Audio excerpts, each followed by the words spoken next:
Boa noite a todos e a todas. Sejam muito bem-vindos e bem-vindas a mais uma mesa da nossa 14ª Semana do Trabalho. Esse ano com o tema Mulher e Trabalho, quem sabe mais, luta melhor. Hoje nós teremos na atividade da nossa mesa, o tema Mulher e Trabalho, e o lançamento da revista Ciências do Trabalho, que deu origem a essa trajetória que nós temos para a semana. E vai ser coordenada pelo professor Samuel. Mas antes de nós passarmos aqui a palavra para o professor, para a coordenação da mesa, eu queria que, não sei se vocês notaram, para a imagem, o card da nossa semana, a Semana do Trabalho, quem sabe mais luta melhor. Tem aqui uma mulher, uma trabalhadora aqui numa ocupação, e essa trabalhadora na ocupação é uma das nossas estudantes, que inspirou aqui o nosso cartaz. E eu queria convidá-la aqui para vir se apresentar e contar um pouco dessa história, de como surgiu essa foto e como ela vem inspirar a nossa semana aqui.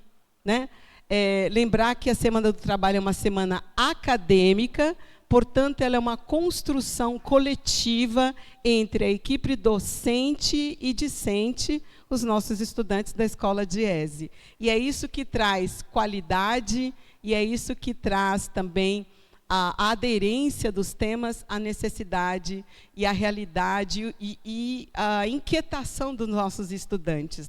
Então, gostaria de convidar aqui a Josi para poder contar para a gente um pouquinho a história desse cartaz, da escolha, e o que essa figura aqui representa para nós. Por favor, vem aqui. Vamos saudar um pouco a nossa colega.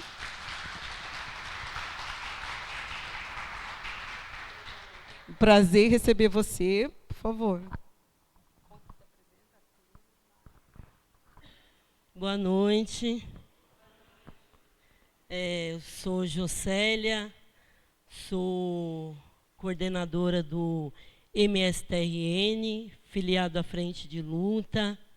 Estou na Escola Dieses com muito orgulho, na turma 12, que nos abraçou. Queria só falar brevemente que já passei por várias... Ai, chegaram.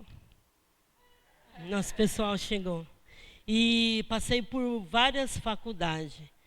E todas elas que eu fui criminalizada por lutar por justiça, por lutar por direito. E aqui vocês me acolheram. E eu tenho muito orgulho de, aonde eu ir hoje, eu falar da Escola Diese. E vou continuar falando, porque nós, trabalhadores de baixa renda, tem uma escola que pensa como a gente pensa e luta, nos ensina a lutar, e não nos faz sentir criminalizada. Então, eu estou muito feliz de estar aqui e de estar na turma que eu estou. Muito obrigado. Mas eu sou baiana, tenho 44 anos, vim para São Paulo ainda 5 anos de idade, e morei numa comunidade chamada Friburgo, que é lá na Zona Norte. Morei numa comunidade que era um espaço à escada, um espaço e a escada. Então, com muita luta, eu e os meus pais, a gente construíram um puxadinho. E um dia, uma mulher me parou e me deu um panfleto falando que todo cidadão tinha o direito à moradia. Mas eu não tinha nem estudo. Como que eu ia ter uma casa? Eu via os meus pais passar por tanta necessidade, minha mãe bater de porta em porta para pedir arroz, feijão, e não porque eles não eram trabalhador, porque a situação era difícil. E eu guardei aquele panfleto. E eu fui na reunião. Quando eu cheguei lá, eu vi uma mulher forte, falando dos direitos. E eu cheguei em casa contando que eu ia ter minha casa. Foi uma loucura. Meu pai falou, você está doida? Você, não sei de onde você tirou isso. É melhor você ter o puxadinho aqui, porque seu pai trabalhou tantos anos, trabalha até hoje como pedreiro, você vê aí a luta. Não conseguiu? Como que você vai conseguir? Mas eu tinha duas opções. Ou eu acreditava no que aquela mulher falava, ou eu ia continuar do jeito que eu estava. E eu decidi acreditar. E eu fiz a minha primeira ocupação, que foi no centro de São Paulo, num prédio abandonado. E aí eu queria enfatizar a diferença de invadir e de ocupar. A invasão ela é crime, mas a ocupação não. Na cidade de São Paulo, o que mais tem é domicílio abandonado. E o poder público, sabe o que faz com a gente? Joga a gente para o extremo da periferia. E a gente não pode aceitar isso. E eu fui ocupar, porque eu vi que era um direito meu. Eu ia ter a minha casa. E ela falou para mim, você precisa acreditar em você. Né? Porque eu falei esses dias lá na sala que a gente já nasce apanhando. E eu apanhei muito, meus pais apanharam muito. E ocupamos, a repressão da polícia está como hoje. E fomos presas. E de lá eles nos reintegraram. E aí a gente foi fazendo ocupações. E 15 de maio de 2010, eu conquistei o meu apartamento do programa Minha Casa Minha Vida. Eu tenho a minha casa. Minha filha tem um quartinho dela e o meu sonho era ter um armário, um guarda-roupa. Só que eu não podia guardar isso para mim, porque eu sabia que existia muitas Jocélias. E por mais que eu tinha uma profissão, por mais que eu consegui estudar, porque a FLM acreditou em mim, eu não poderia conquistar e guardar a minha chave no bolso. E aí, no dia 7 de abril de 2014, nasceu o MSTRN, numa ocupação lá na Zona Norte, na Cachoeirinha, numa área que era de uma igreja que estava abandonada, sem cumprir a função social, devendo milhões, e nós ocupamos com 40 famílias. Tudo que vocês possam imaginar, a gente sofreu ali. A polícia nos agrediu, levou a gente para a delegacia, expôs as mulheres, mas a gente não arredou o pé, porque moradia é um direito. Nós ficamos lá por 10 anos. Nesses 10 anos, as agentes de saúde não passavam, não nos atendia.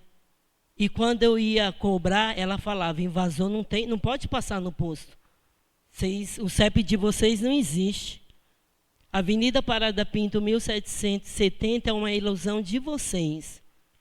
E nós fomos, organizamos um grupo de mulheres, que a ocupação da Parada Pinto, 70% é de mulheres, mães solos, e a gente mostrou para ela se a gente não tinha um endereço.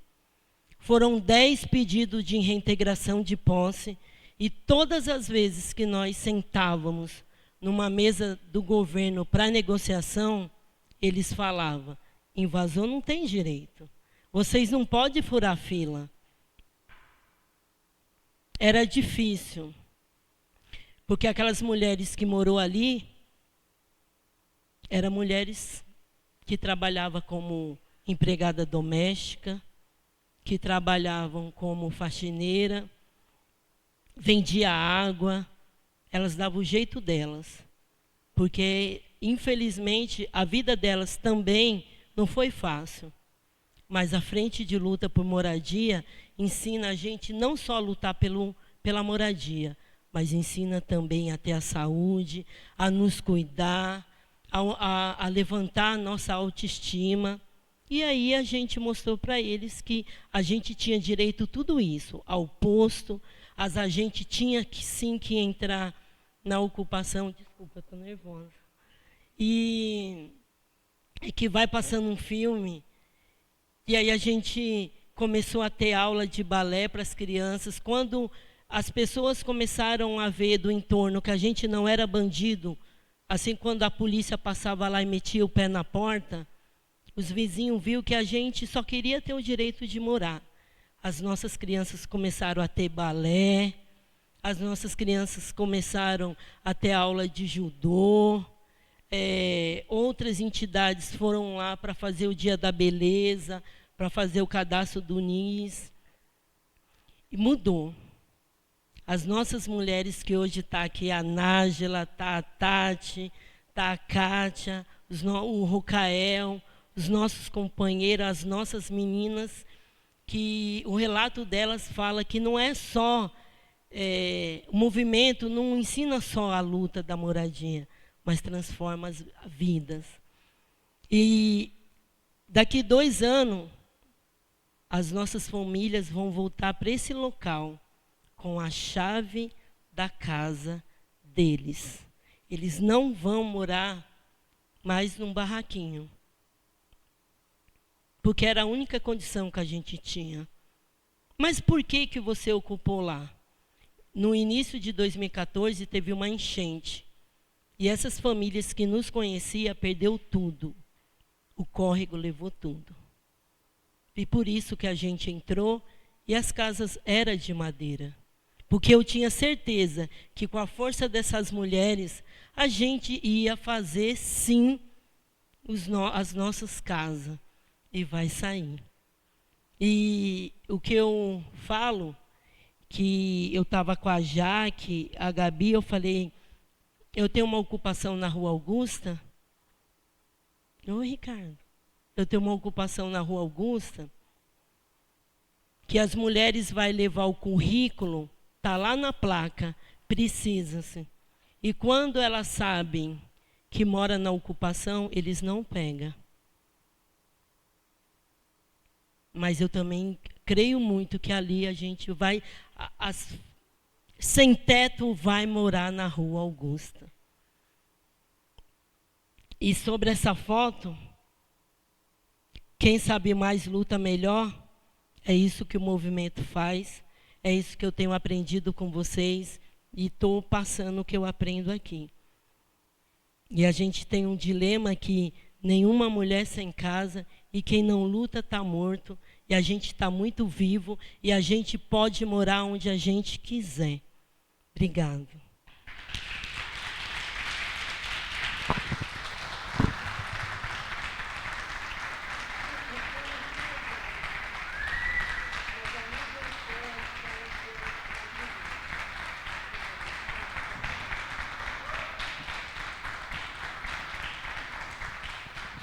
Então, essa foto foi tirada em abril, quando se completou, então, 10 anos da ocupação, e finalmente eles ganharam o direito de terem casas, né? Então, esse é o lema, quem sabe mais, luta melhor. Tá bom?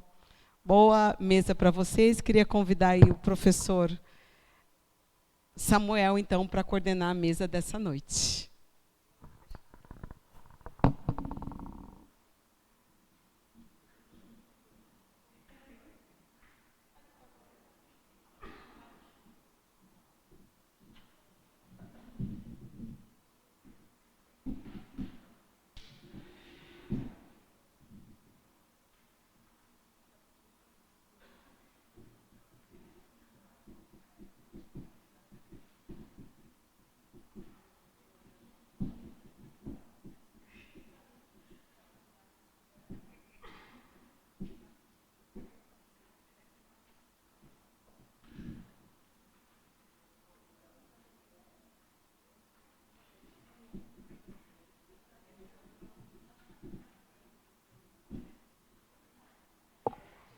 Oi. Boa noite. Bom, em primeiro lugar, eu queria agradecer a presença de todo mundo para o lançamento. do número 25 da revista Ciência e Trabalho. Meu nome é Samuel, eu sou professor da escola e sou também editor da revista. Eu estou bastante contente com esse lançamento, pelo tema, que é um tema relevante, teve uma procura muito bacana, tal. Também que a gente está completando 11 anos de revista agora, são 11 anos de revista, 25 números, a gente já publicou quase 250 textos, então tem a revista tem se firmado, né, como um espaço para debate e tal. Para esse número, que não é só um número, né? O tema Mulher e Trabalho foi um tema escolhido numa reunião do comitê da revista no ano passado. A gente previa inicialmente fazer 2 números com o tema, mas há a possibilidade, ainda em disputa, talvez, de fazer 3 números com o tema, porque nós recebemos uma quantidade bastante grande de textos, né? Foram 15 pessoas convidadas, 15 autoras e autores convidados para escreverem nesse dossiê. E nós recebemos a submissão de 35 textos de autores que nos procuraram. Assim, é um recorde enorme assim, na história da revista. A gente nunca teve uma procura tão grande. Então, daí a gente tem considerado, de repente, fazer um número extra. Quem atuou na coedição da revista, vocês vão ver esse primeiro número, Mulher e Trabalho, que a gente está publicando, está muito legal, está bem bacana. A Fatinha depois vai falar um pouco mais sobre ele. Eu tive o prazer de dividir a montagem dessa revista com 3 coeditoras, que é a professora Nádia Araújo, que é do Departamento de Sociologia da USP, com a Maria de Fátima Laje Guerra, que é do Diese, e com a Patrícia Pellatieri, que também é do Diese. Então, foi um processo bastante interessante de montagem desse número. E aí, para essa mesa de lançamento, assim, é mais uma mesa celebrativa desse processo de lançamento da revista. Eu vou contar, a professora Nádia, infelizmente, não pôde participar, ela teve um problema particular. Nessa mesa, eu vou contar com a Maria de Fátima Laje Guerra e com a Patrícia Pellatieri. Gostaria de convidá-las para comporem a mesa.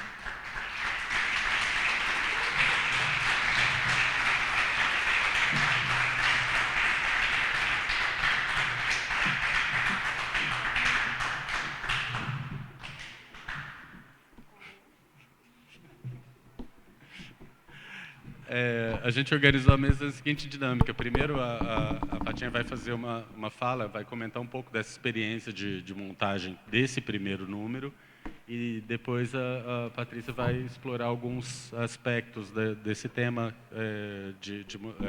que envolve mulher na luta por igualdade de trabalho, mais ou menos nesse sentido.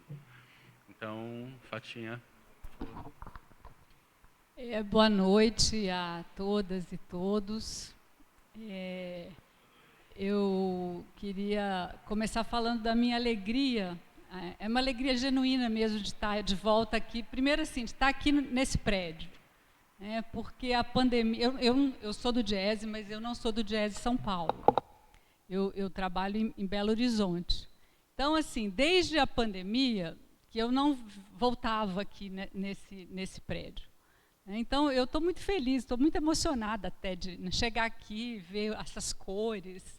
E pela primeira vez eu estou participando de um evento da escola, porque eu não sou trabalhadora do Diese dentro da escola. Então, assim, realmente está sendo uma satisfação muito grande, uma alegria muito grande para mim estar presente aqui com vocês hoje, nessa mais essa atividade, né, dessa semana, 14ª Semana do Trabalho, que a Escola Diese de Ciências do Trabalho vem organizando semestralmente, né, com o objetivo de ampliar o diálogo da academia, do trabalho acadêmico com a classe trabalhadora organizada, com a sociedade, enfim.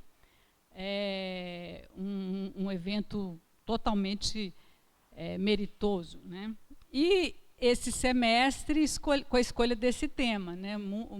Mulher e trabalho, que o Samuel já falou um pouco do contexto em que esse tema foi escolhido, né? Mas, na minha percepção, não poderia haver uma escolha melhor do que essa, né? Desse tema, seja pelo momento em que a gente está vivendo, né? Depois de ter passado um período em que as questões de gênero foram tão vilipendiadas, né? Foram tão atacadas, sofreu tanto retrocesso, a gente está de novo numa conjuntura em que a gente pode retomar essas discussões, né? A gente está vendo aí avanços nas políticas públicas, numa discussão aí de ter em breve uma política nacional de cuidados, enfim. Então, de novo, a gente tem, né, o governo tem agora uma secretaria, então abre-se de novo um espaço na sociedade para que os movimentos que representam as mulheres, que lutam pelos direitos das mulheres, tenham mais condição de colocar sua pauta e avançar, né? Então, é um tema que ele é totalmente pertinente para esse momento que a gente está vivendo, né? E também porque, como todos nós sabemos, né, todas as questões, todos os obstáculos, todas as dificuldades impostas para nós mulheres na sociedade, nas diversas dimensões da nossa vida, seja no trabalho, na família, na escola, passam por questões que dizem respeito ao mundo do trabalho. Seja o trabalho reprodutivo, né, seja o trabalho produtivo, o trabalho remunerado, na esfera pública, né, que é onde a gente exerce as nossas funções, seja o trabalho na esfera privada, no interior da casa, do trabalho doméstico, no compartilhamento das atividades de cuidado, que a gente sabe que historicamente são de responsabilidade majoritária das mulheres. Então, é um tema, sem dúvida, muito bem escolhido para fazer essa atividade acadêmica desse semestre, né? Bom, e de minha parte aqui, né, imagino que da Patrícia também, nós que estamos aqui nessa tarefa de organizar a revista, é uma alegria muito grande ver que a revista saiu, né? A revista ficou pronta, e ficou pronta com muita qualidade, né? Vendo o produto que a gente está disponibilizando para a sociedade hoje, e o que a gente tinha no início, quando a gente começou a pensar esse trabalho, a gente foi muito bem sucedido no nosso planejamento, né? Porque é sempre muito difícil você conseguir pessoas com disponibilidade para escrever, para publicar, né? As pessoas são muito ocupadas, as pessoas têm muitas atividades, né? Aqui as pessoas trabalham e estudam, nem todo mundo é um acadêmico que está ali disposto para poder ficar escrevendo texto, publicar, enfim. Então, nós somos muito bem-sucedidos, então é outra alegria minha estar participando aqui do lançamento dessa edição 25 da revista, com essa temática também de mulher e trabalho, né? E aí eu vou aproveitar aqui para agradecer, né, a direção da Escola do Diese, na pessoa da Eliana, os professores, a Bárbara, o Samuel, a Patrícia pelo Diese, o convite que me fizeram para compor a editoria dessa revista, né? Esse tema é um tema que é muito caro para mim, é um tema que me mobiliza, então foi uma alegria muito grande trabalhar na construção dessa revista, né? E aqui eu queria fazer um agradecimento, ela não está presente, a professora Nádia, mas assim, as pessoas, não sei se todos conhecem a professora Nádia Araújo, ela é uma socióloga da USP, é uma referência na área da sociologia do trabalho, nessa área de trabalho feminino, de trabalho de cuidados. E, assim, eu e a Patrícia, a gente é muito legal, muito competente, mas assim, esse trabalho, ele tem uma contribuição inestimável da Nádia, né? pelo que ela tem de rede, de contatos, de capacidade de mobilização de públicos diversos no país inteiro, pessoas de várias inserções, né? Então, assim, ela não pôde vir, ela está doente, mas eu deixo aqui público o agradecimento em nome nosso, estou tomando a liberdade de falar em nosso nome, ao trabalho que a Nádia, que nos ajudou muito, e de forma totalmente, aquela coisa, aquela graça, né? Alegre, vibrante, comemorando, cada artigo que chega, cada resposta positiva, um retorno, é uma alegria muito grande sempre trabalhar junto com a professora Nádia, né? Bom, me foi pedido aqui para falar sobre a importância dessa revista, né? Foi o que para a casa que o Samuel passou para mim, para a Patrícia aqui, né? Eu vou falar assim, eu não preparei uma palestra sobre o tema de mulheres, porque eu acho que as estrelas dessa revista são as autoras e os autores que produziram os artigos, né? Então, vocês leiam, por favor, nos ajude a divulgar, né? Usem muito, eu espero que usem bastante para ajudar a produzir os trabalhos, os TCCs, enfim, né? E ajudem vocês também nas mobilizações, nos movimentos que vocês fazem parte, enfim. Mas eu queria falar um pouquinho sobre o conteúdo da revista, como esse número que nós estamos publicando, e por que eu acho que ele é importante, né? Então, essa revista está estruturada em 14 artigos autorais e uma resenha, que é feito sobre, uma autora fez uma resenha sobre o trabalho da professora Helena Hirata, outra sumidade da área, companheira da Nádia, que produz muito na área de cuidados, então tem uma resenha sobre o olhar da professora Helena Hirata sobre a questão do trabalho de cuidado. Mas são 14 artigos que compõem essa primeira parte do dossiê, né? Como o Samuel falou, a gente tem, com certeza, vamos publicar um outro volume em novembro, porque recebemos muitos artigos, e o terceiro está sendo discutido pelo que ele colocou. Mas são todos artigos que tratam, de alguma maneira, da questão das desigualdades de gênero no mercado de trabalho. Então, esse é o tema que perpassa os artigos todos da revista. E não é para menos, né? Porque é a questão que une todos esses olhares desses artigos que estão compondo esse dossiê, né? Agora, são olhares distintos, né? São olhares diferentes. Os artigos têm focos diferentes. Alguns são mais gerais, tratando de um panorama mais geral das questões do mercado de trabalho. Outros tratam de questões mais específicas, de grupos populacionais, de determinadas ocupações, mas são artigos muito complementares. Vocês vão ver que, assim, sem combinar, obviamente, porque a gente não sabe o que vem, né? A chamada foi bem ampla, bem aberta, mas sem combinar, a produção saiu muito coesa, muito articulada entre si, os artigos comunicam muito, né? E nós temos aí uma diversidade muito grande de trabalhos, todos eles de muita qualidade, né? Nós temos alguns textos que, como eu disse, fazem um panorama geral das condições de inserção das mulheres no mercado de trabalho no período recente. É interessante esse artigo, porque ele faz esse resumão, né? Ele faz essa apresentação geral digamos assim, do estado da arte, dos problemas das mulheres no mercado de trabalho.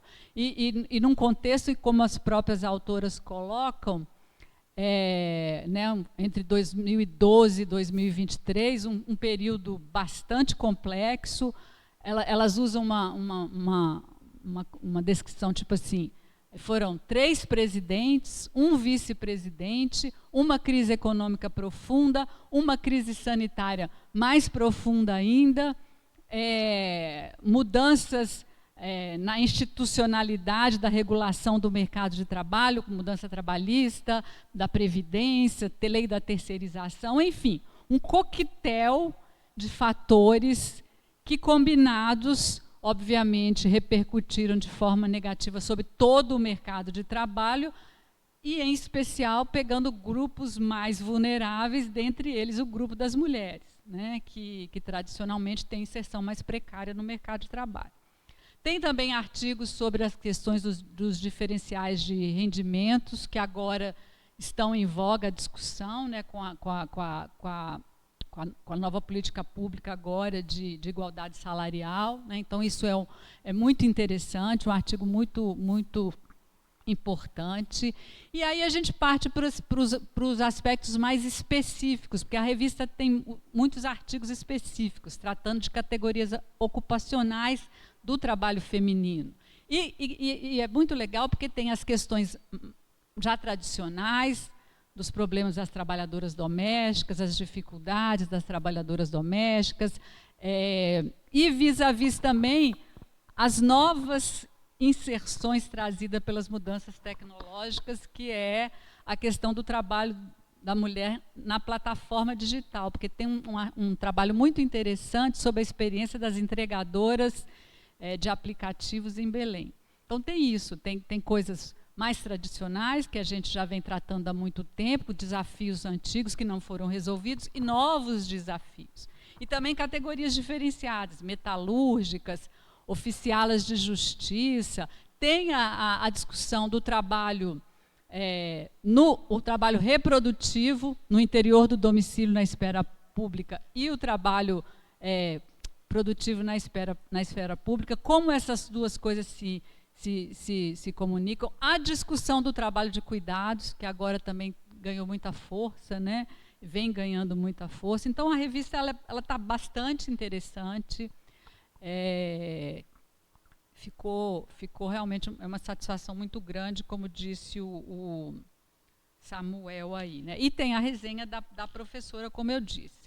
Outro aspecto que eu acho importante a gente falar sobre essa construção desse número foi que, assim, ele ao mesmo tempo são autoras e autores com uma trajetória já consolidada na produção desse tema, mas também tem participação de autoras e autores estudantes ainda em formação, pessoas estão fazendo graduação, mestrado, doutorado, e que estão envolvidos com o tema, pessoas ligadas a movimentos sociais, gestores públicos, enfim. Então, é um público bastante diferenciado de gente que se habilitou a fazer esse número. E isso é interessante porque você democratiza o trabalho do produzir acadêmico, né? Porque é sempre muito difícil, a gente sabe, para pessoas que estão iniciando na universidade, na academia, estão fazendo seus primeiros trabalhos, publicar, né? Porque as revistas sempre são muito fechadas, a competição é muito grande, os critérios de avaliação são muito rígidos. E essa revista ela tem esse mérito, né? A gente convoca, inclusive, assim, estimular os estudantes da escola a produzirem, a trazerem seus trabalhos, porque eles vão ser muito valorizados e são muito importantes para dar esse caráter democrático a essa publicação, que é diferente de outras publicações acadêmicas, pelo simples fato de estar sendo feito numa instituição como essa, né? Então, esse é um outro mérito do nosso trabalho que eu queria ressaltar para vocês, e que vocês, no próximo, mandem os trabalhos de vocês. Assim, né? Vai ser uma alegria muito grande ler a produção dos alunos da escola do DIEESE. Né? Bom, mas entrando aí, né, no para casa, por que esse tema é importante? Por que essa revista é importante? Né? Em primeiro lugar, porque as desigualdades não se resolveram. Né? Os artigos estão mostrando isso com muita força, né? Que tempo passa, as mulheres hoje têm um envolvimento com o mercado de trabalho muito maior do que já tiveram no passado, um passado não muito distante. As mulheres são mais escolarizadas do que os homens, elas hoje têm um nível de escolaridade maior do que os homens na média. As mulheres são maioria na população, e na população em idade ativa, em idade de trabalhar. As mulheres hoje já estão participando do mercado de trabalho em ocupações as mais diversas, inclusive ocupações que tradicionalmente eram de competência só de homens, mas as condições de inserção delas no mercado de trabalho não mudam. As dificuldades enfrentadas por elas não mudam. Né? As mulheres continuam sendo a maioria entre o público que não está disponível para trabalhar, ou seja, quem está fora do mercado de trabalho. Elas têm mais dificuldade de se candidatar a entrar no mercado de trabalho do que os homens, por razões que a gente sabe, né, as dificuldades de compatibilizar o trabalho doméstico, as atividades domésticas com o trabalho produtivo. Então, a participação das mulheres no mercado de trabalho é menor do que os homens. E pior, parece que estagnou, atingiu um teto que está no mesmo patamar há muito tempo, não muda, bateu no que a gente chama de teto de vidro. Né? Os obstáculos são tão grandes que o que tinha que crescer parece que cresceu e agora está dependendo de empurrar. Né? Só a livre vontade das mulheres de trabalhar já não está ajudando mais. Né? Precisa da sociedade dar As mulheres que participam do mercado de trabalho também são mais representadas do que os homens naquela parcela das que não encontram emprego, né? Que estão desocupadas. O desemprego entre as mulheres é maior do que entre os homens. E todas essas questões que eu vou falar aqui, elas ficam ainda mais complexas quando você mistura com os critérios de raça e de classe econômica, porque há uma diferença enorme entre as mulheres né, negras e as não negras, as mulheres de classe média alta e as mulheres de classes mais pobres, né, de famílias mais pobres. Então, tudo isso é perpassado aí por essas discriminações de raça e de classe social que a gente bem conhece, né, como elas acontecem. Né? As mulheres continuam sobre-representadas em ocupações cujo trabalho é muito identificado com atividades que a sociedade achou que era mais compatível com o nosso jeito. Né, com nossos atributos, nossos méritos, né, que são cuidar, limpar, educar, apoiar, que mais, Patrícia?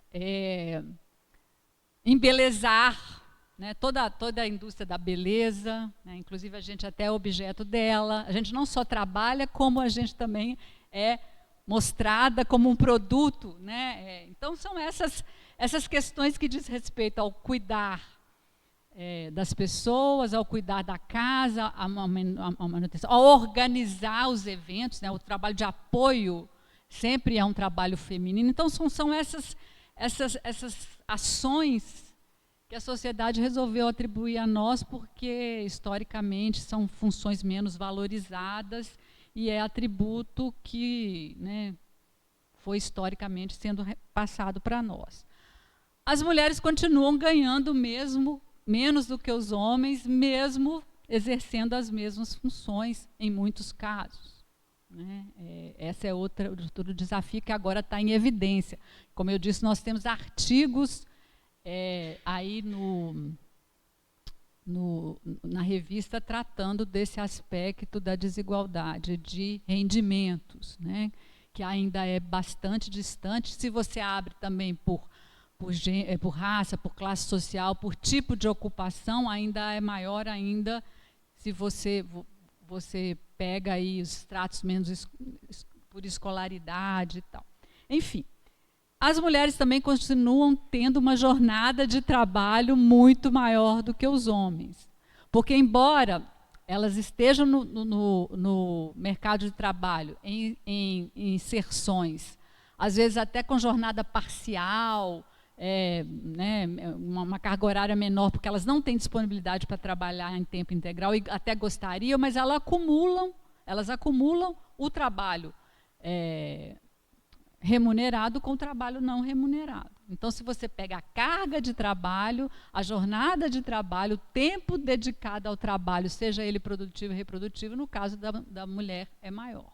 As mulheres continuam tendo mais dificuldade de encontrar emprego, elas ficam mais tempo procurando emprego do que os homens para se inserir no mercado de trabalho. As mulheres estão mais em ocupações mais precárias, na informalidade, no trabalho por conta própria, no trabalho sem remuneração, enfim. As mulheres são maioria entre os que não contribuem para a Previdência, porque isso é consequência da trajetória precária de inserção delas no mercado de trabalho. Então, elas não contribuem. E lá na frente, elas vão ter uma condição de aposentadoria pior do que as dos homens. Enfim, são uma série de indicadores, eu estou só falando aqui por alto, né, o objetivo aqui não é fazer palestras sobre esse tema, mas só para justificar por que esse tema é importante, né? Por que a gente tem que produzir artigos, trabalhos, pesquisas, para poder colocar esse tema em evidência, para dar visibilidade a esse tema, porque as desigualdades não se resolveram.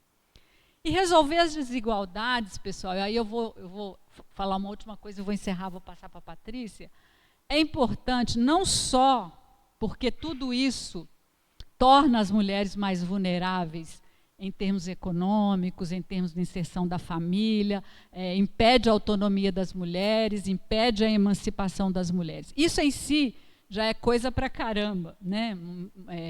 São iniquidades que a gente precisa corrigir, né? Não dá para perpetuar isso, nem no Brasil, nem em lugar nenhum, mas aqui a gente ainda está um pouco atrasado em relação a outros contextos em que os avanços nessa área já foram maior. Mas tem um aspecto que é pouco tratado, esse volume não trata, mas eu resolvi trazer porque ele é importante, porque é o seguinte, o fato das mulheres não participarem do mercado de trabalho, o fato das mulheres estarem desempregadas, o fato das mulheres estarem em inserções mais precárias no mercado de trabalho, em condições mais precárias e ganharem menos, é perda de recurso econômico para o país. O país está perdendo potencial de crescimento econômico que essa mão de obra poderia estar dando para o país se ela tivesse melhores oportunidades de trabalhar. Poderia estar dando maiores ganhos de produtividade, maiores recolhimentos de impostos, de aumento de arrecadação, porque as mulheres estariam exercendo mais atividade, e mais, só para dar um exemplo, por exemplo, o fato das mulheres estarem na informalidade, nessa condição precária toda, é um problema enorme, por exemplo, num contexto de transição demográfica, para uma questão como a Previdência. O pessoal fala, as mulheres são um ônus para a Previdência, porque se aposentam mais cedo, contribuem menos tempo, aí veio a reforma, mexeu nisso, mas ainda manteve alguns diferenciais. Mas isso não precisava ser assim se as mulheres estivessem tendo uma trajetória de melhor qualidade e melhor inserção no mercado de trabalho. Porque aí elas estariam contribuindo em idade ativa para gerar riqueza para o país, poupança, crescimento, arrecadação, impostos, enfim, né? O país estaria aumentando produtividade, então isso é perda de produtividade. Eu estou usando um discurso assim, bem econômico, que é o discurso que o pessoal geralmente gosta, né, de tratar esse assunto. Mas então é um discurso assim. Mas é verdade, é importante pensar sobre esse lado. E depois também elas vão, como elas não têm essa trajetória, elas acabam onerando lá na frente, porque se aposentam em condições precárias ou grande parte delas não conseguem se aposentar, e o que vai acontecer? Elas vão onerar a assistência social, porque vão ser beneficiárias de programa de prestação continuada, do BPC, que são programas não contributivos. Então, se você tivesse políticas públicas que estimulassem maior envolvimento da mulher no mercado de trabalho, com certeza o retorno em termos econômicos seria positivo, não somente para elas próprias, mas para a sociedade como um todo, né? Esse é o sentido do crescimento, é que o país retire o potencial máximo da sua população em idade ativa, numa fase em que ela ainda é grande, porque daqui a pouco ela não vai ser mais, já estamos terminando aí, né, essa vantagem, porque daqui a pouco nós vamos ter uma população mais idosa, que vai ser mais cara de ser cuidada, né? E o Brasil está perdendo esse potencial que a mulher, que o trabalho feminino traria e tem. Então, por todas essas razões que eu estou colocando aqui, esse número ele se reveste de uma importância assim, imensa. Então, você ter artigos, trabalhos, publicações, com rigor científico, com dados empíricos, com relato de experiências de pessoas que vivenciam essas realidades, com trabalho de pessoas oriundas de movimentos sociais que estão envolvidos na prática, na luta pela conquista de direitos dos trabalhadores, é muito importante para a formulação de políticas públicas, para subsidiar os movimentos, para subsidiar os TCCs e os trabalhos dos estudantes que estão envolvidos com esse tema. Enfim, por uma série de razões, esse nosso... enfim, contribuir para a sociedade com uma abordagem diferenciada, né? Então, eu acho que assim, eu fiz parte desse trabalho, mas, independente disso, eu acho que o Diese está de parabéns, né, por estar disponibilizando esse produto nesse momento. Eu, de novo, chamo vocês a lerem a revista, nos ajudarem a divulgar, usarem nos trabalhos de vocês, e eu espero que vocês gostem o tanto que eu gostei. É isso, gente. Obrigada.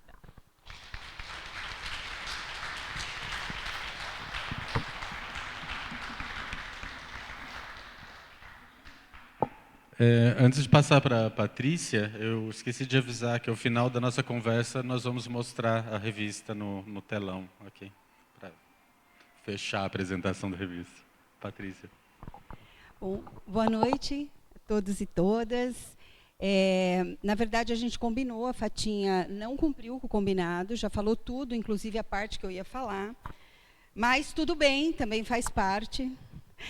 Eu quero começar, eu queria começar parabenizando muito a escola pela semana, sabe?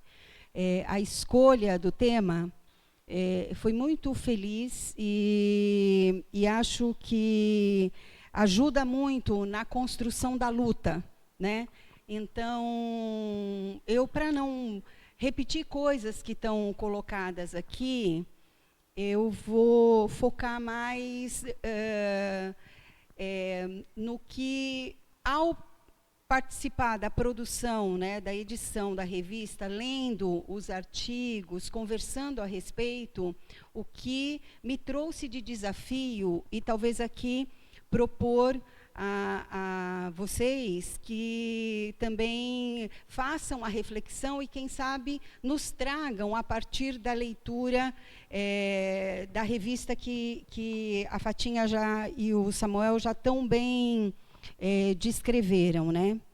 Eu, ouvindo aqui o depoimento, o relato da Jocélia, talvez ele resuma aquilo que eu gostaria, que foi a minha reflexão a partir dos artigos, sabe? A história, o pequeno pedacinho da história de vida dela e de luta, talvez resuma, sintetize as reflexões que os artigos que estão nessa revista me trouxeram. Não só esses, como os outros que vão sair no segundo número. Por que eu falo isso? Eu acho que o primeiro ponto é a gente se ater ao nome. é mulher e trabalho, assim como é a proposta dessa semana, do tema, mulher e trabalho. Portanto, aqui, a ideia não era trazer reflexões sobre desigualdades e discriminações que acontecem por ser mulher em qualquer classe social. Não é disso que se trata. Aqui, nós tratamos da questão da classe trabalhadora, né? Então, olhando para isso, nós vemos que, e lendo os artigos, principalmente aqueles que trazem um histórico da evolução, né, da participação e dos avanços da mulher no mercado de trabalho, desde 2000, dos anos 2000, 2002, 2003, que é aí que os artigos tratam, nós vamos ver que não houve alteração significativa do ponto estatístico de mudanças, embora a gente saiba que houve mudanças. Houve avanços, mas houve retrocessos, e os retrocessos eles acabaram engolindo avanços, que é algo para a gente refletir também. Políticas que foram adotadas entre 2003 e 2014, elas foram desmobilizadas e nós demos passos para trás. Políticas que privilegiavam, que eram políticas voltadas para diminuir a desigualdade de gênero, né? Então, acho que a gente precisa refletir. Elas não são eficazes o suficientes para ter permanência, né, para a gente não cometer os mesmos erros. E isso tem a ver com, olhando para os vários artigos de categoria, tem uma igualdade nisso, de tratamento, em todas as categorias, né? Então, a Fatinha falou, as mulheres, historicamente, ficam, verdade, nas questões, nas áreas dos cuidados e tal. Agora eu pergunto, por que diabos esta área ela é menos importante do que as engenharias? Cuidar de seres humanos é menos importante do que cuidar de fazer ponte, ou, enfim, das tecnologias, né? É algo para a gente pensar. Que sociedade é essa que valoriza menos os trabalhos que são os trabalhos que é da reprodução da vida, para valorizar esses outros, né? É algo para a gente refletir. E isso tem a ver com a própria dinâmica do sistema capitalista, que para vingar precisa ser desigual. E ele é desigual, inclusive, na questão de gênero, e ele se alimenta disso. Eu digo isso porque, olhando cientificamente, porque os artigos nos trazem isso e nos dão essa sustentação, não é natural, não vai mudar. Não adianta o país crescer, não adianta ter nova política industrial, política de desenvolvimento, política de inserção do país de uma forma soberana no âmbito internacional. Essas alterações, isto não vai resolver a questão da desigualdade de classe e principalmente da desigualdade das mulheres. E de outros aqui. Vou tratar das mulheres porque é o nosso tema. Não vai se resolver. Não é natural. Não é natural. Então, eu vou voltar aqui à história da Jocélia, a história de vida da Jocélia. Vou pedir licença para voltar aqui, porque eu acho que ele retrata isso. Exatamente quando ela voltou para casa e o pai dela disse, você está louca? Você está doida? Porque, naturalmente, a reprodução deve se manter no mesmo lugar. É assim que o capitalismo sobrevive, né? Então, a mudança só foi possível porque houve luta. Junto à luta, houve uma vontade política, porque a Jocélia conseguiu a casa em 2010 com o programa Minha Casa Minha Vida. O Minha Casa Minha Vida é uma política pública voltada para isso. Foi conquistada, ela não foi dada, ela foi conquistada. Mas é uma política pública que foi desmontada num governo fascista. E está sendo retomada, mas tem uma perda enorme nisso. Eu estou dizendo tudo isso porque a gente precisa olhar para a situação e pensar quais são os nossos instrumentos de luta, né? Então, nós temos a organização sindical, ela cuida de uma parte, vamos dizer assim, da classe privilegiada. Vou dizer privilegiada porque nós estamos falando dos assalariados formais, que embora tenha perdido direitos, muitos, eles ainda, olhando para os demais, a gente bota o privilegiado entre aspas, e é disso que se trata. E aí você tem um instrumento da negociação coletiva, enfim, tem instrumentos que avançam.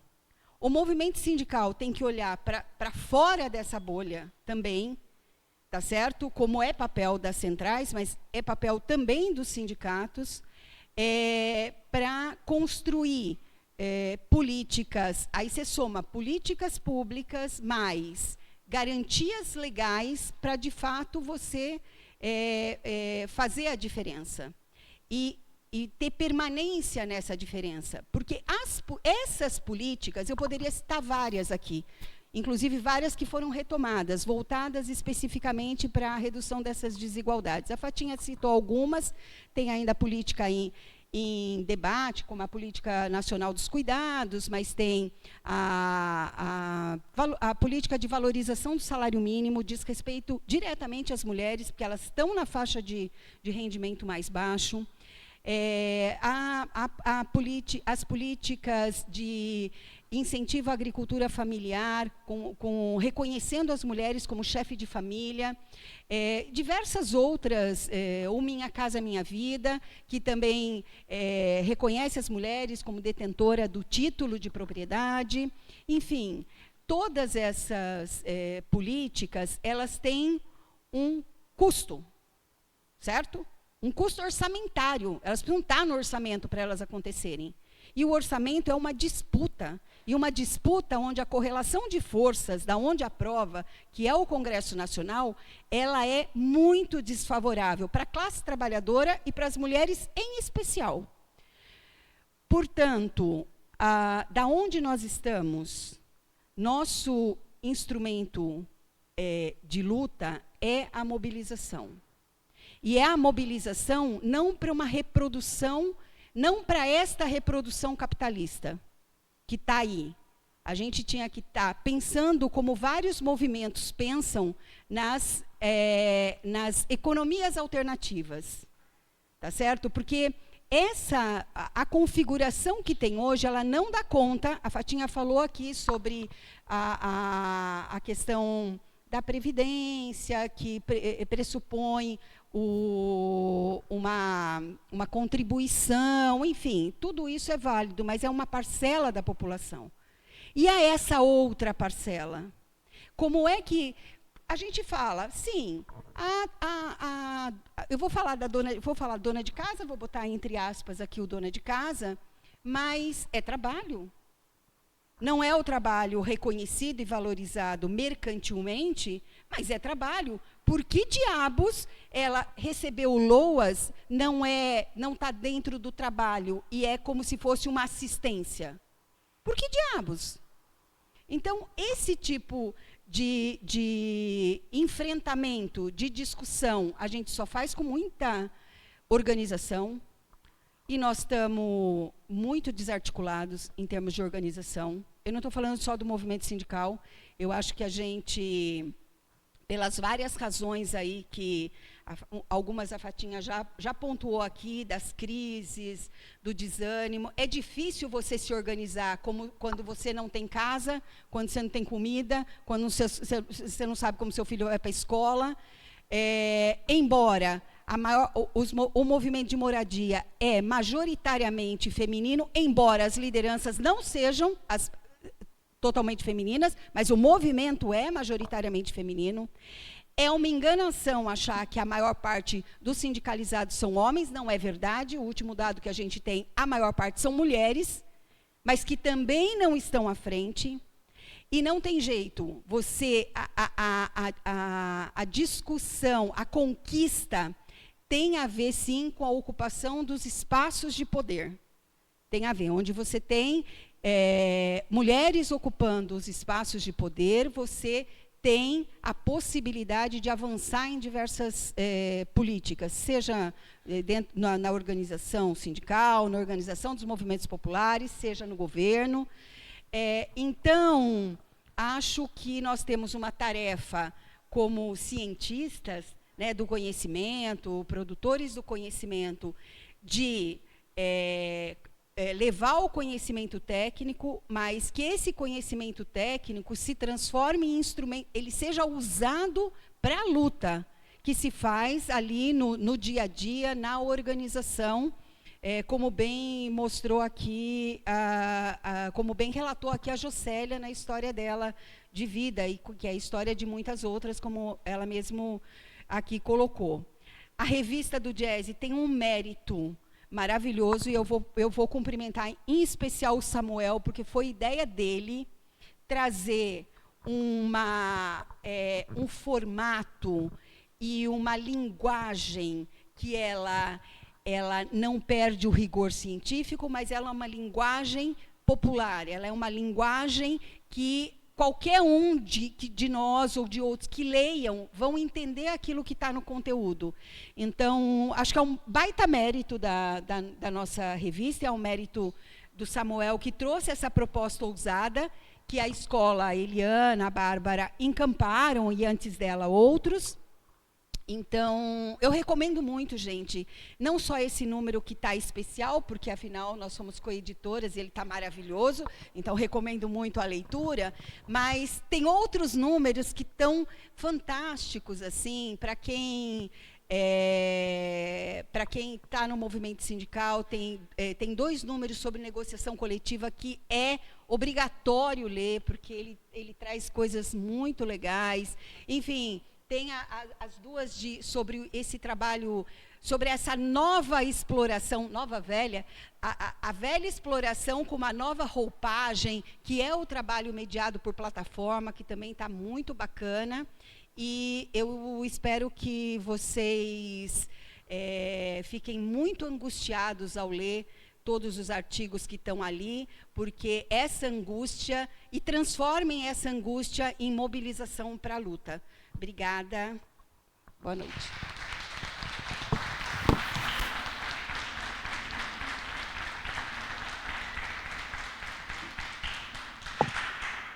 Eu queria mencionar também que o comitê da revista está completo aqui, né? A gente tem um comitê editorial que é composto pela Lilica, pela Bárbara, pelo Vitor, pela Patrícia, e eu, e a nossa preparadora de texto, que é a professora Adriana. Então, toda a equipe da revista está presente aqui.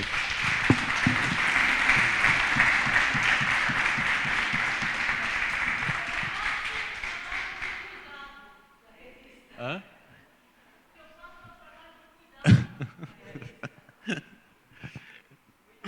Eu não sei, a gente abre para questão? Vocês têm perguntas? Alguém gostaria de fazer uma pergunta? Hã? Depoimento? Quem? Tem? Sim. Hã?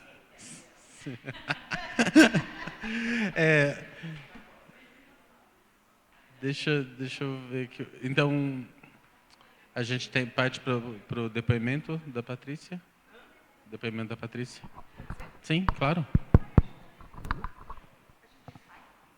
Não, vai ter pergunta. Não, é que a fala aqui, a Patrícia gostaria de fazer uma fala, e...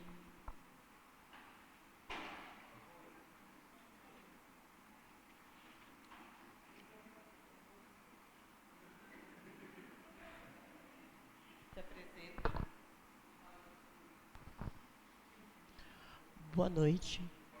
Meu nome é Patrícia de Barros. Eu sou da turma 10. Estou apavorada. E já vou avisando que eu não sou sindicalista. Certo? Eu sou militante sem teto, como a Jocélia.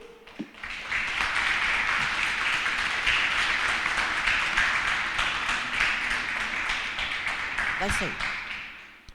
Então, eu moro aqui no centro de São Paulo. Não tenho direito ao bilhete do ônibus, porque eu moro a 2,5 quadras do Diese. Daqui até lá, na minha casa, o cachorro, o papagaio, o periquito, todo mundo me conhece. Então, eu estou na ocupação há 10 anos. Quando eu cheguei na ocupação, eu estava descamisada e descalça.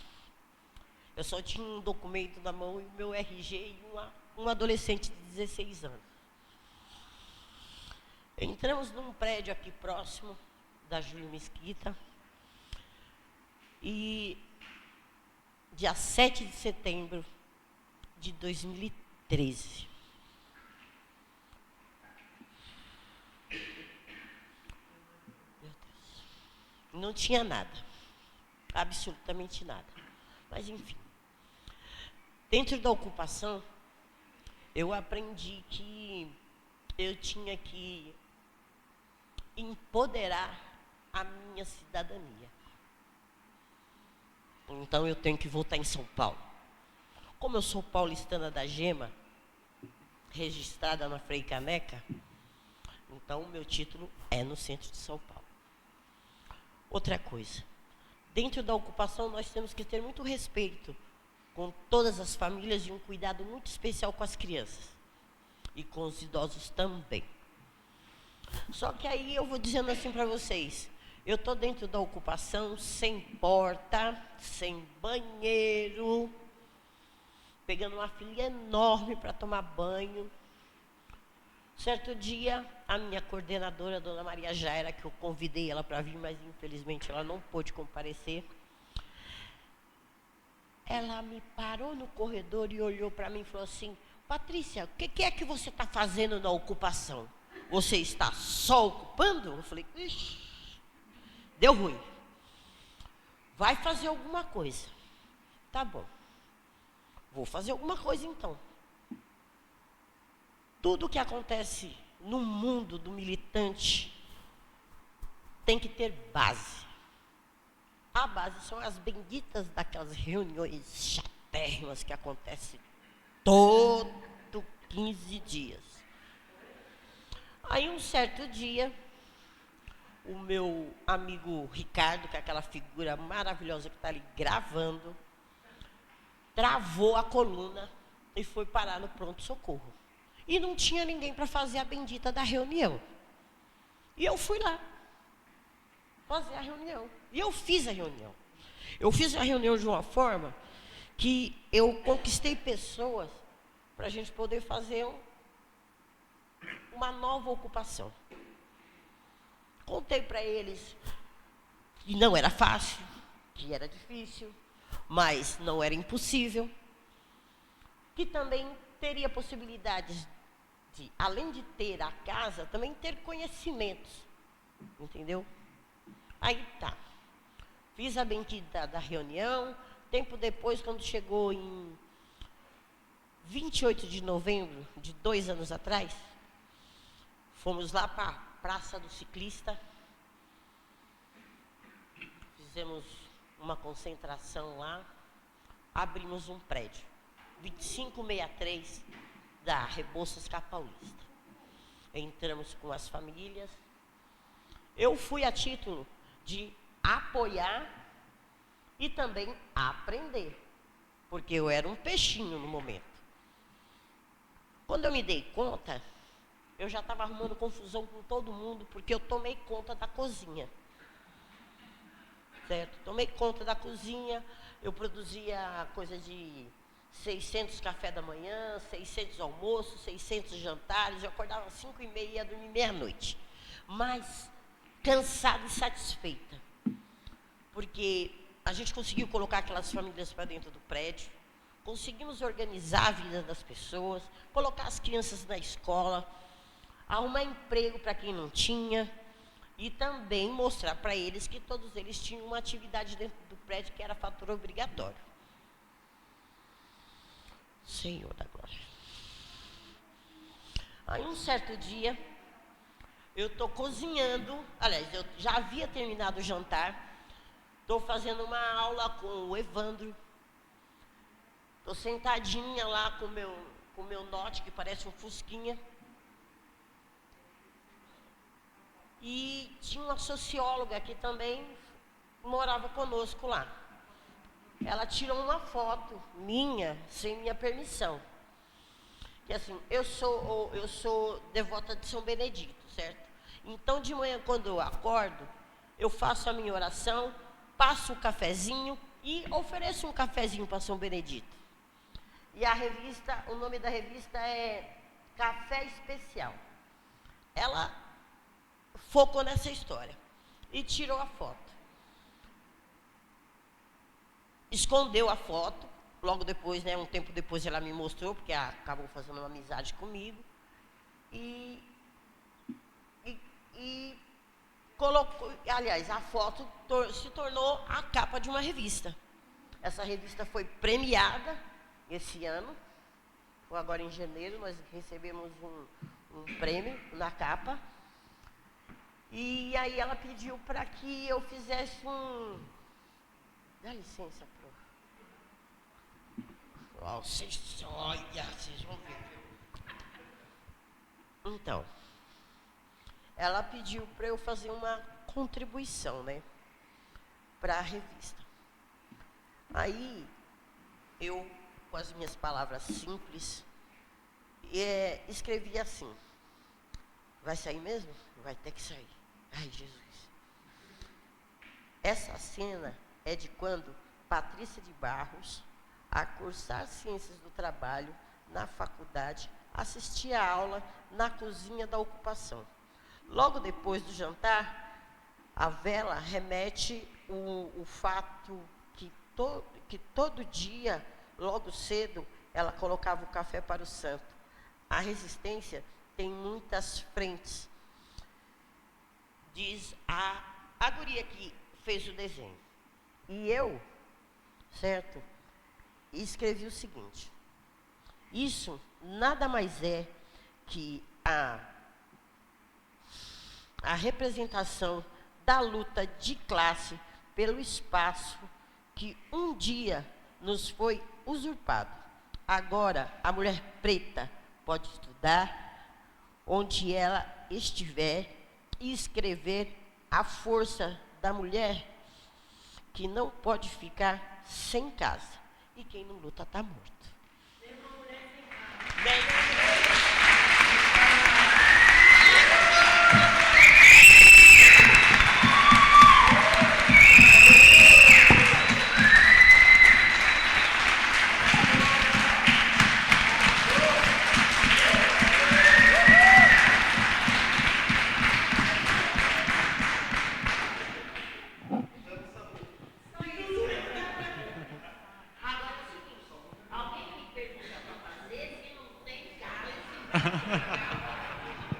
Oi.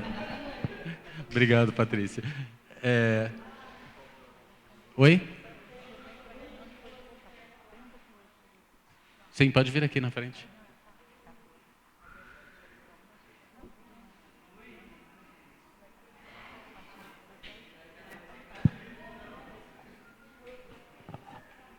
Podemos fazer isso? Não? Hã? Ah, não. A gente faz. Acho. Não, a gente mantém.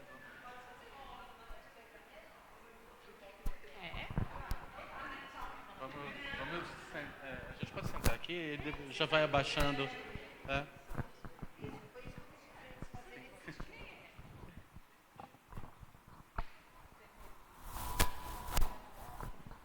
Boa noite. Meu nome é Nájila. Eu sou nordestina, venho da cidade lá chamada Tanquinho, né, lá no interior. Eu vim para cá, para São Paulo, em busca de oportunidade, né? E uma das oportunidades é poder dar uma vida melhor para minha mãe, porque a gente lá na Bahia passava muita fome, e o meu sonho é dar uma vida melhor para ela. Então eu vim para cá, para São Paulo, mas a gente vendo na TV é uma realidade diferente, né? Eu vim para cá, aí veio a dificuldade de ter que pagar um aluguel, né? Porque o aluguel aqui em São Paulo é muito caro. Eu fiquei uns 2 anos pagando aluguel, não estava conseguindo mandar nenhum tipo de renda para ela. E isso me deixava triste. Aí um amigo meu tinha me comentado sobre o grupo dele que estava fazendo uma ocupação. Aí eu fui no prédio conhecer, né? Conheci a dona Jo, lá era um prédio chamado Harendaniberg, lá na Zona Leste. E daí eu me apaixonei pela luta, né? Também gosto de ajudar as pessoas, então uma coisa auxiliou a outra, né? E uma das partes boas é que, através do movimento, eu consigo mandar uma renda para minha mãe, né? Isso me deixa muito feliz. Eu estou na demanda, graças a Deus, daqui a 2 anos eu vou estar conquistando minha moradia definitiva. E nisso tudo também o que mudou foi, eu vim para cá, para São Paulo, era uma pessoa muito tímida. Eu sou ainda, né? Estou tremendo um pouquinho. Mas, quando eu entrei na coordenação, no quadro de coordenação, uma coisa que a dona Jo sempre pegou no meu pé, que eu tinha que falar. Só que eu falava para ela que eu não gostava de falar, que eu não queria falar com ninguém. Teve uma vez que até ela brigou comigo, porque ela falou bem assim, se eu ligar para o presidente da Coab, ele me atende. Com você, eu tenho que agendar um horário. Aí eu falei para ela, eu não gosto de atender telefone. Se me ligar, eu não vou atender. Porque como eu estava muito tímida, então eu só gostava de conversar por mensagem. Eu não conseguia falar com as pessoas. Então, através dela acreditar em mim, que eu acabei superando um pouco desse medo meu, mesmo com um pouco de timidez eu consigo estar conversando. Porque quando você tem uma pessoa que acredita em você, acredita que você é capaz, então a gente consegue, né? E é uma coisa que ela sempre ensina, principalmente da união, né? Tem nós, tem a coordenação, tem as famílias, tem tantos moradores lá que saiu da droga, saiu da vida do crime, porque as pessoas julgam muito a ocupação, mas se vocês forem ver direitinho o relato de vida de cada família, a maioria ia pensar totalmente diferente. Porque uma família chegar em um movimento que estava na vida do crime, e hoje em dia não quer mais. Lá é um lugar que não tem preconceito, a gente aceita todo tipo de pessoas, né? Pessoas que quis sair do crime, tem relato de famílias que saiu das drogas. Então, tem famílias que moravam debaixo da ponte, está lá, consegue ter seu trabalho, tem sua família e vive feliz, né? E a gente está lá lutando para dar essa felicidade que eu estou tendo, que daqui a 2 anos eu vou conquistar minha moradia, tá fazendo isso pelas famílias demais, né? E, que nem eu falei para a dona Jo, quando eu pegar a minha, eu vou continuar ajudando mais famílias, porque como ela acreditou no meu sonho, eu vou poder estar tentando realizar o sonho de outras pessoas. Eu vou passar aqui para Valéria.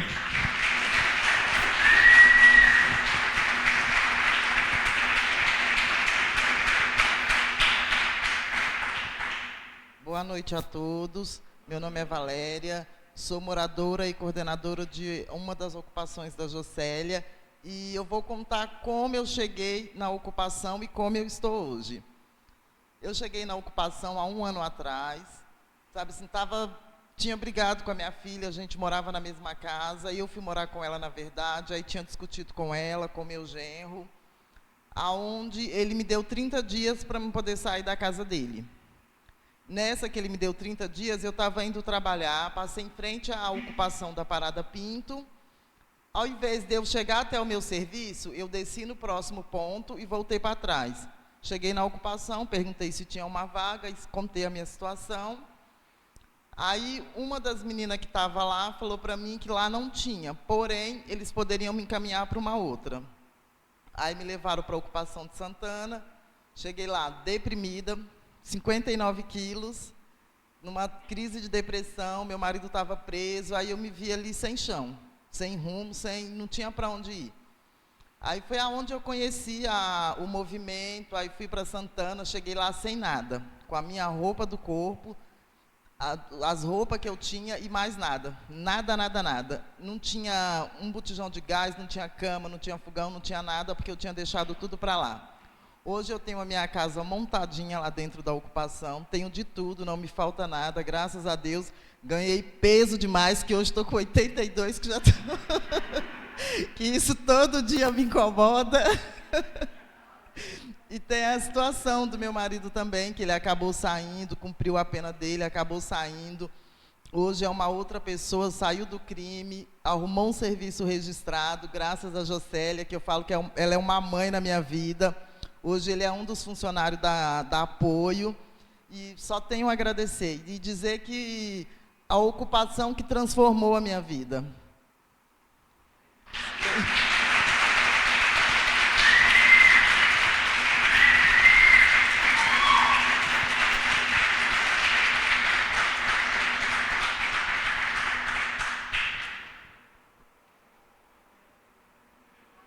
Tipo cortar a fita, né? Agora, formalmente lançando a revista.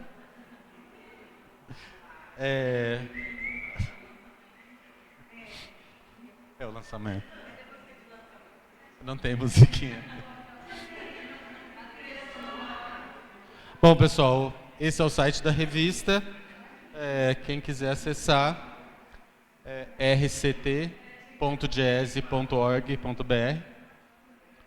Eu não sei se o endereço está nas divulgações, mas é todo acesso livre. Mas é bom que vocês se cadastrem também como leitoras, leitores, que aí vocês recebem as notificações da revista.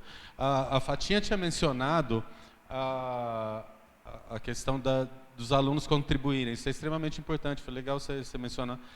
Porque a chamada para a revista já está encerrada, já tem mais de um mês e meio que está encerrada a chamada, mas para os estudantes da escola, como nós vamos soltar outros números, então está aberto para participação. Se quiserem participar, tem várias modalidades, pode ser ensaio, pode ser artigo, pode ser resenha, então só entrar em contato. Eu acho que já tem uns grupos que já estão preparando texto, estavam preparando com o Daniel para participar, né? Então, é isso. Eu gostaria de agradecer imensamente a presença da Patrícia e da Fatinha para apresentarem a revista na mesa e principalmente pelo trabalho feito para organizar esses números. A gente ainda tem trabalho pela frente, vamos até novembro, pelo menos, na revista.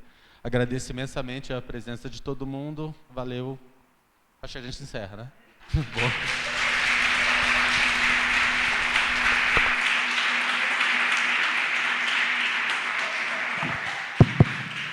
É isso, gente. Agradecer a presença de vocês e convidá-los para amanhã o nosso encerramento com a peça de teatro, Plataforma. Vai ser aqui no auditório.